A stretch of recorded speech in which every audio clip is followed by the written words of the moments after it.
Hello student, कैसे हो आप लोग। आई होप आप लोग अच्छे होंगे और अपने पढ़ाई को भी अच्छे तरीके से कर रहे होंगे। तो आज हम लोग पढ़ेंगे फिजिक्स। फिजिक्स में पढ़ेंगे कार्य, ऊर्जा और शक्ति। कार्य, ऊर्जा और शक्ति।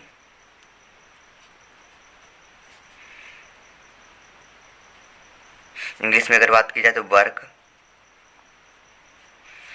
Energy and power.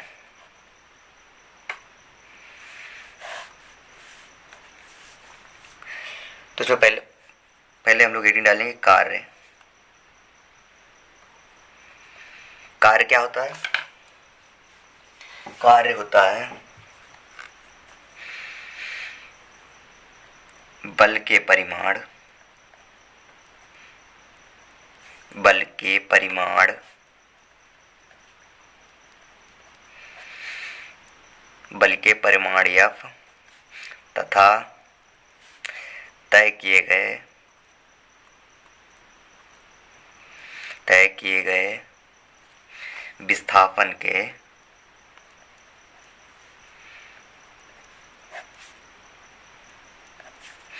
अदिश गुणनफल को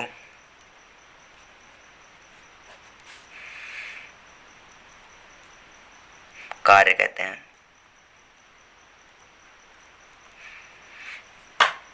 क्या हो जाएगा? W बराबर F डॉट S। अब डॉट हटाएंगे तो क्या हो जाएगा? FS cos theta.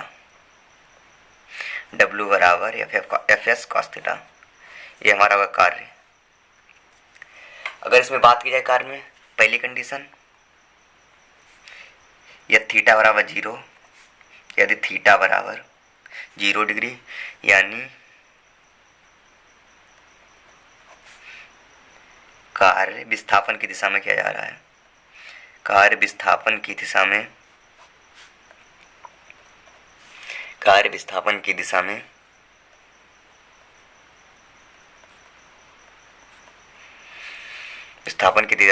किया जाता है।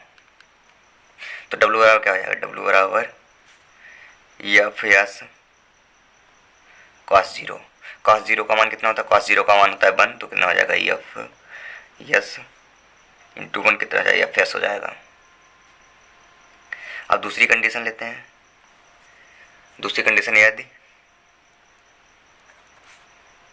थीटा बराबर 90 डिग्री, यदि थीटा बराबर 90 डिग्री है,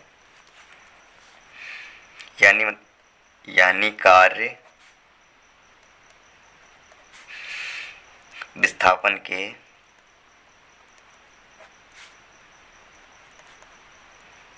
लंबवत दिशा में किया जा रहा है।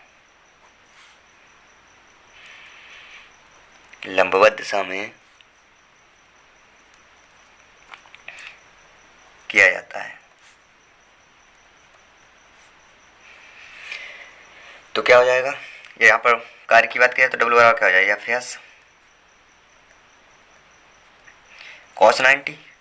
cos 90 का मान कितना होता है? cos 90 का मान होता है 0, तो हो जाएगा हमारा 0। तो W बराबर कितना आ गया? 0 हो गया। इसके बाद तीसरी कंडीशन की बात की जाए, यदि थीटा बराबर 180 डिग्री, यानी कार्य विस्थापन के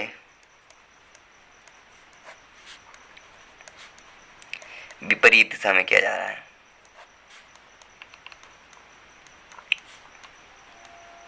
विपरीत दिशा में किया जा रहा है।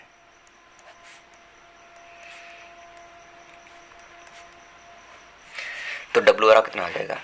W बराबर हो जाएगा W बराबर FS cos 180। cos 180 का मान होता है -1, कितना हो जाएगा? Minus FS।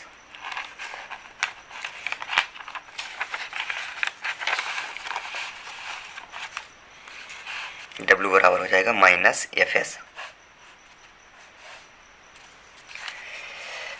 और इसमें चौथा पॉइंट याद रखना, यदि थीटा लेस देन 90, यदि थीटा लेस देन 90 डिग्री है तो कार्य धनात्मक होगा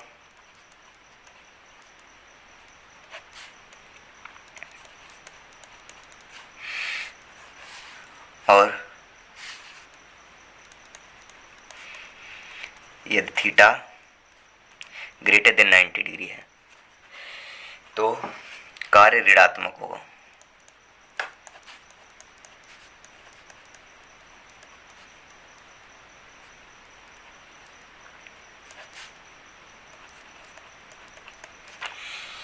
इसमें मैं बात पहले हमने बताया कार्य होता क्या है कि बल के परिमाण तथा तय किए गए विस्थापन के अदिश गुणनफल को कार्य कहते हैं। डब्ल्यू बराबर एफ एस कॉस थीटा आता है। या थीटा बराबर 90 वो यदि कार्य विस्थापन की दिशा में किया जा रहा है, जब कार्य विस्थापन की दिशा में किया जाता है तो थीटा बराबर 0 डिग्री होगा। जब कार्य विस्थापन की दिशा में किया जाएगा तो थीटा 0 डिग्री होगा। तो डब्ल्यू बराबर अगर कॉस की जगह 0 रखोगे तो कॉस 0 का मान 1 होता है तो एफ एस आएगा। ये थीटा मतलब कार्य विपरीत लंबवत दिशा में किया जाता है, लंबवत दिशा में कितना थीटा 90 डिग्री होगा तो डब्ल्यू और एफ एस कॉस 90 का मान होता है 0 तो डब्ल्यू बराबर 0 आ जाएगा। यदि कार्य विपरीत दिशा में किया जा रहा है, यदि कार्य विस्थापन के विपरीत दिशा में किया जा रहा है तो थीटा 180 डिग्री होगा। थीटा बराबर 180 डिग्री होगा तो जब 180 डिग्री रखेंगे तो कॉस 180 का मान होता है -1 तो डब्ल्यू बराबर आ जाएगा माइनस एफ एस डब्ल्यू। अब यहाँ पे एक नोट पॉइंट करके नीचे लिख लो,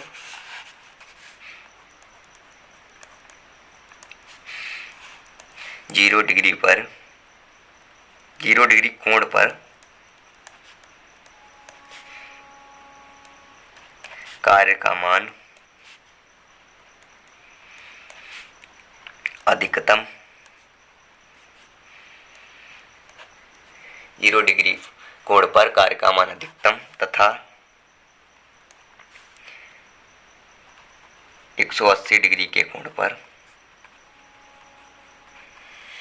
180 डिग्री के कोण पर कार्य न्यूनतम होगा।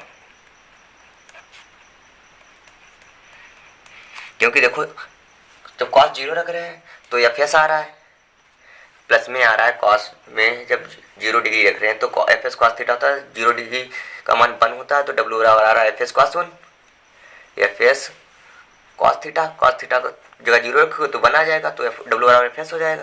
या थीटा बराबर 180 डिग्री रखते हैं तो वो माइनस में आ जाता है।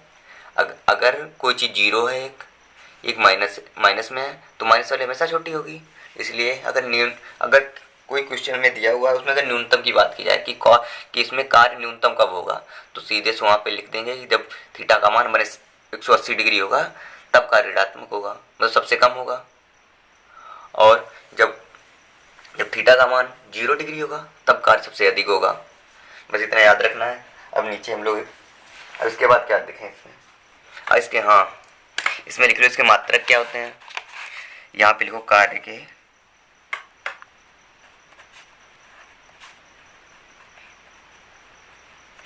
के मात्रक। अब कार्य के मात्रक क्या होते हैं? कार्य के मात्रक होते हैं, इसका एसआई मात्रक तो जूल होता है। एसआई मात्रक, एसआई की मात्रक की बात की जाए, एसआई मात्रक वो होता है जूल, कार्य का एसआई मात्रक होता है जूल। या सीजीएस मात्रक की बात की जाए,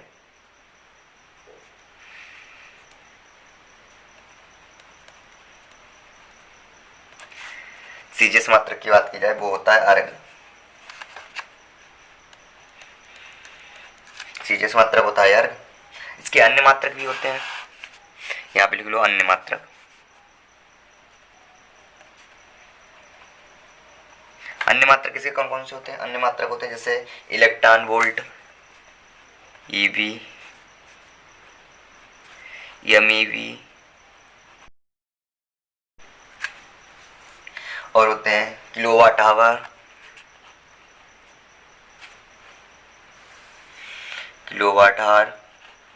इसके अन्य मात्रक होते हैं। अगर बात की जाए एक जूल में कितने अर्ग होते हैं तो यहाँ पे लिखेंगे 1 जूल बराबर 10⁻⁷ अर्ग। ये तो 1 जूल बराबर हो गया, 1 जूल बराबर 10⁻7 अर्ग। अगर यहाँ से 1 अर्ग की बात की जाए तो कितना होगा, 1 अर्ग बराबर कितना होगा जूल, 1 अर्ग बराबर कितना जूल हो जाएगा। जब यहाँ से 1 अर्ग निकालेंगे 10 की पावर 7 बटे में आएगा, जब ऊपर जाएगा तो 10 की पावर माइनस चला जाएगा, 10 की पावर -7 जूल हो जाएगा। अब इसके बाद अगर बात की जाए, इसके बाद बात की जाए कि 1 इलेक्ट्रॉन वोल्ट बराबर, 1 इलेक्ट्रॉन वोल्ट बराबर कितने जूल होते हैं, तो होते हैं 1.6 इंटू 10⁻−19 जूल, 1.6 इंटू 10⁻−19 जूल। अगर 1 जूल बराबर पूछा जाए तो कितने इलेक्ट्रॉन वोल्ट होते हैं, अगर 1 जूल में इलेक्ट्रॉन वोल्ट पूछा जाए तो कितना होता है, 1 जूल बराबर, इसमें इलेक्ट्रॉन वोल्ट कितने होंगे, 6.25 इंटू 10⁻18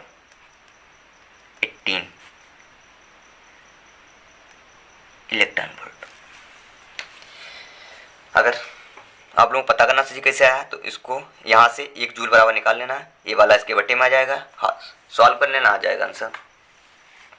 इसके बाद अगर बात की जाए कि 1 MeV बराबर कितने इलेक्ट्रॉन, 1 MeV बराबर कितने जूल होते हैं,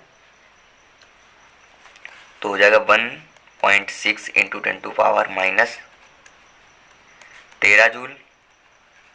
अगर यहाँ से 1 जूल बराबर MeV पूछा जाए तो कितना होगा, 1 जूल बराबर 1 जूल बराबर होगा 6.25 इंटू 10⁻12 MeV। अगर यहाँ से बात की जाए कि 1 जूल बराबर MeV होगा, अब पूछा जाए अगर 1 किलोवाट आवर में कितने जूल होते हैं, अगर 1 किलोवाट आवर में जूल पूछा है तो 3.6 इंटू 10⁻6 जूल। आई थिंक यहाँ तक समझ में आ गया होगा। और देखो 1 जूल बराबर अगर पूछा जाए तो 1 जूल बराबर 10⁻10⁷ अर्ग होते हैं, 1 जूल बराबर 10⁻7 अर्ग। और 1 अर्ग बराबर अगर बात की जाए, अब 1 जूल बराबर 10⁻7 अर्ग होते हैं। अगर यहाँ से 1 अर्ग का मान निकालें तो आएगा वो हमारा 10⁻−7 जूल। अगर 1 इलेक्ट्रॉन वोल्ट पर 1 EV बराबर अगर जूल पूछा जाए तो 1.6 इंटू 10⁻−19 जूल होगा।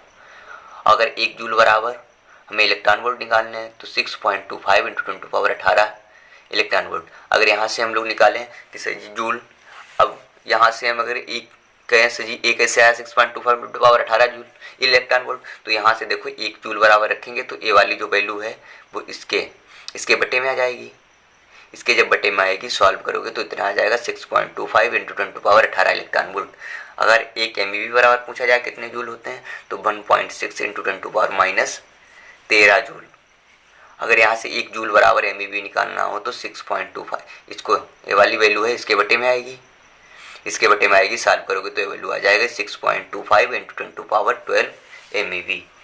अगर 1 किलोवाट आवर की बात की जाए तो 1 किलोवाट आवर में कितने जूल होते हैं 3.6 इंटू 10⁻6 जूल। आई थिंक अब इतना तो समझ में आ गया होगा।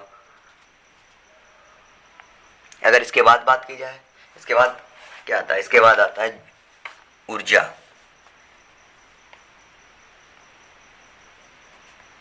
अब ऊर्जा की डिफिनेशन क्या होती है, किसी वस्तु के कार्य करने की क्षमता को, किसी वस्तु के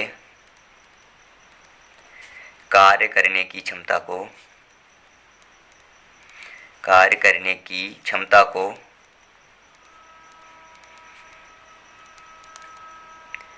ऊर्जा कहते हैं। किसी वस्तु के कार्य करने की क्षमता को ऊर्जा कहते हैं।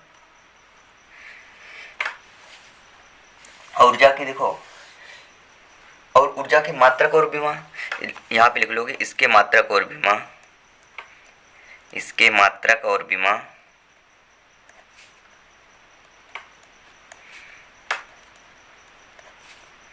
कार्य के समान ही होती हैं, कार्य के समान ही होती हैं।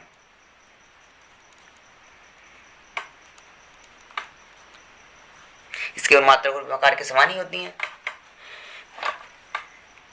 और ऊर्जा एक अदिश राशि होती है, ऊर्जा क्या है? ऊर्जा एक अदिश राशि है। अगर राशि की बात की जाए तो ऊर्जा एक अदिश राशि है।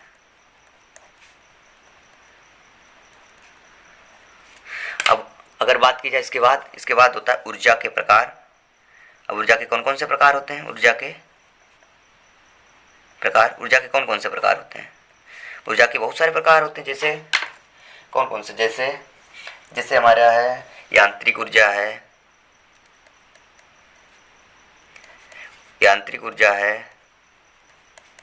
ऊष्मीय ऊर्जा है,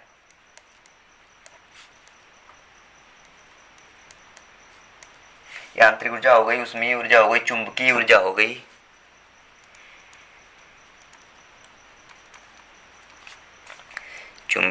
हो गई, विद्युत ऊर्जा हो गई,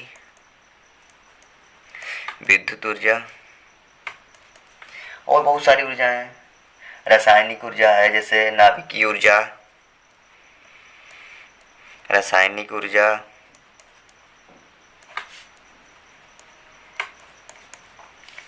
और नाभिकीय ऊर्जा, इतनी रखते हैं। नाभिकीय ऊर्जा आदि। इसके बाद अगर बात की जाए तो वस्तु की ऊर्जा, इसके बाद हेडिंग डालेंगे कि गतिज ऊर्जा क्या होती है। इसके बाद हेडिंग डालेंगे गतिज ऊर्जा,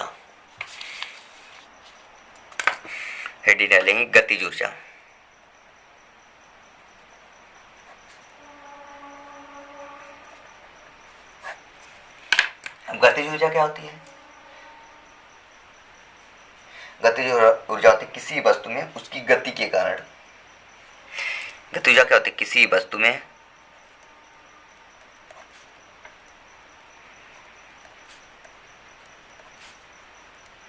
उसकी गति के कारण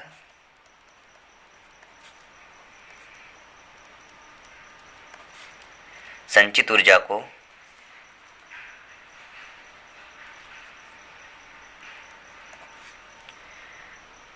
गतिज ऊर्जा कहते हैं।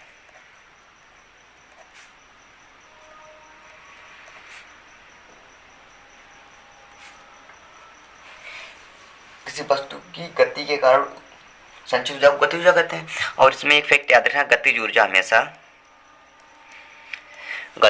हमेशा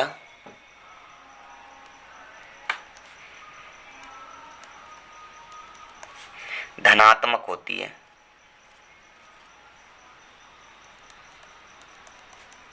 गतिज ऊर्जा हमेशा धनात्मक होती है।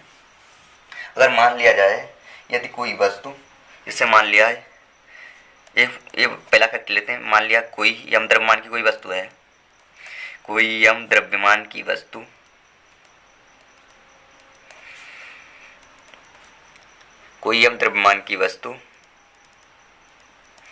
v वेग से गति कर रही है,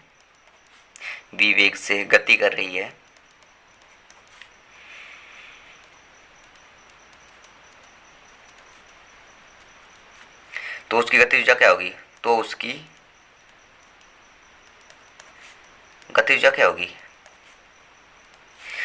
गतिज ऊर्जा के बराबर क्या होगा? Half M B square.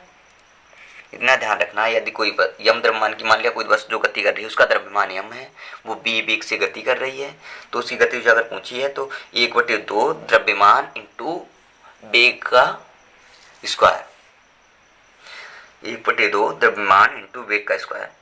अब इसके बाद अगर सेकंड कंडीशन की बात की जाए, अगर सेकंड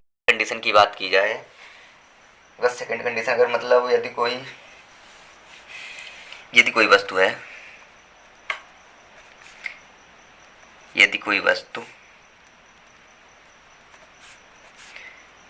घूर्णन अक्ष के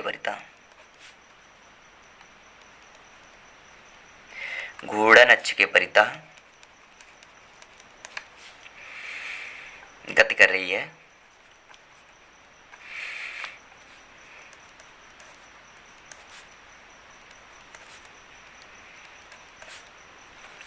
और उसका जड़त्व आघूर्ण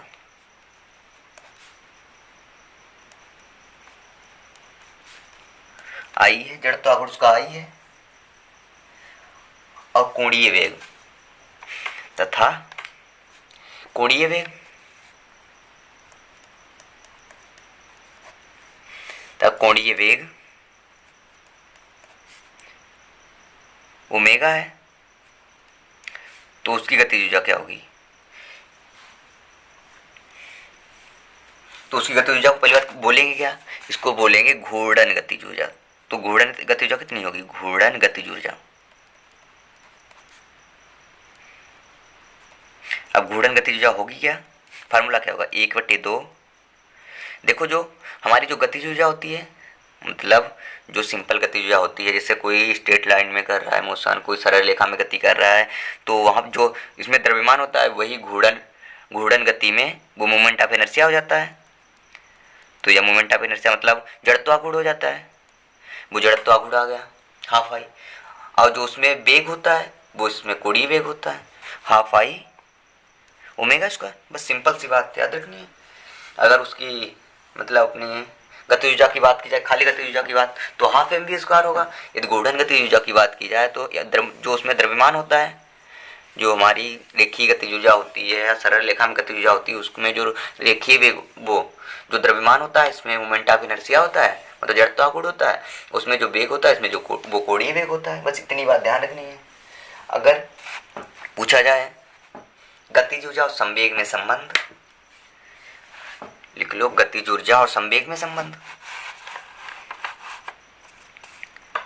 गतिज ऊर्जा और संवेग में संबंध।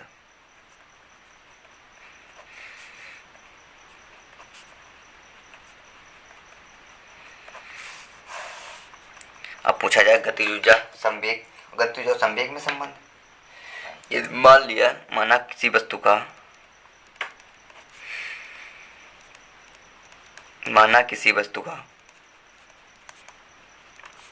संवेग p है, माना किसी कोई वस्तु है जिसका संवेग p है। पहले गतिज ऊर्जा होती क्या थी?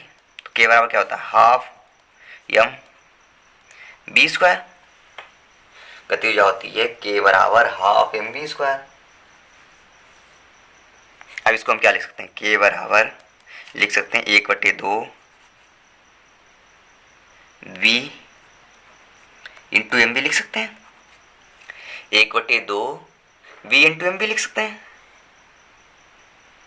नहीं लिख सकते हैं?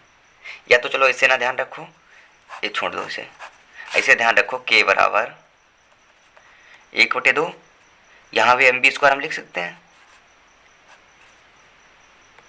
देखो अगर हम यहाँ पे द्रव्यमान से एक बार गुणा कर दें, एक बार भाग कर दें, तो कोई दिक्कत है? कोई दिक्कत नहीं होगी, क्योंकि दोनों कट जाएंगे, एक आ जाएगा। अब देखो अगर यहाँ से बाहर निकाला जाएगा, k बराबर कितना आ जाएगा? 1/2 यम, या तो इसे सीधे लिखो यम स्क्वायर बी स्क्वायर अपन 2m। अगर हम लिखें k बराबर एम बी का होल स्क्वायर लिख लेंगे बटे 2m। अब देखो हमारा संवेग क्या होता है? संवेग होता है द्रव्यमान इंटू वेग। ये हमारा p के बराबर होता नहीं होता है? संवेग बराबर क्या होता है? यहाँ पे लिख लो p बराबर एम बी होता है। तो यहाँ पे क्या हो जाएगा? k बराबर एम बी की जगह p रखोगे तो यहाँ पे कितना? p स्क्वायर अपन 2m। ये हमारा गतिज ऊर्जा संवेग में संबंध हो गया। यहाँ से अगर लिख दें तो यहाँ पे लिखेंगे गतिज ऊर्जा बराबर